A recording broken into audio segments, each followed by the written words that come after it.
നമ്മുടെ ചെറിയ പെരുന്നാൾ പടിവാതിൽക്കലെത്തി. എല്ലാവരും പെരുന്നാൾ ആഘോഷിക്കാനുള്ള തയ്യാറെടുപ്പിലാണ്.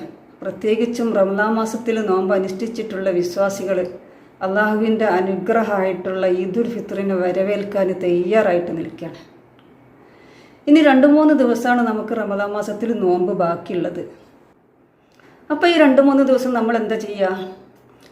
രാവിലെ എഴുന്നേൽക്കണം, വീട്ടിലെ പണി കുറച്ചൊക്കെ എന്തെങ്കിലുമൊക്കെ ചെയ്ത് വെച്ചിട്ട് പുറത്ത് പോകണം, ടൗണിൽ പോകണം.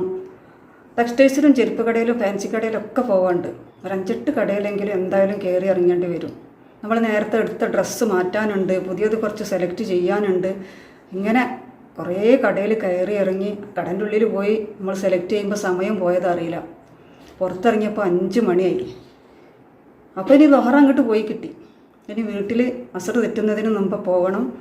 വീട്ടിലെത്തിയിട്ട് നമുക്ക് ഭക്ഷണം ഉണ്ടാക്കാനൊന്നും സമയമില്ല. പാർസൽ ഫുഡൊക്കെ വാങ്ങി വീട്ടിലെത്തി. അന്നത്തതൊക്കെ കഴിഞ്ഞ് രാവിലെ എണീറ്റ് നോക്കുമ്പോഴാണ് ഇന്നലെ എടുത്ത ഡ്രസ്സ് തീരെ പോരാ, എന്തായാലും അത് മാറ്റണം. തീരെ ഒരു സെലക്ഷൻ ഇല്ല അല്ലേ? അപ്പം എന്താ ചെയ്യാം? അപ്പം ഇന്ന് അതേപോലെ തന്നെ നമ്മൾ പോകുക അല്ലേ? കുറേ കടയിൽ കയറി ഇറങ്ങണം, കുറച്ചുകൂടി നല്ലതുണ്ടോയെന്ന് നോക്കണം. പെരുന്നാളായിട്ട് നമുക്ക് ഏറ്റവും നല്ല സെലക്ഷൻ ഉള്ള ഡ്രസ്സ് ഇടണ്ടേ?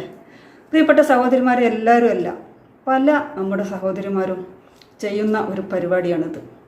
ഈ കടന്നു പോകുന്ന നിമിഷങ്ങൾ, ഈ കടന്നു പോകുന്ന 2-3 ദിവസങ്ങൾ ഇതിൻ്റെ മഹാത്മ്യം അറിയാഞ്ഞിട്ടാണോ?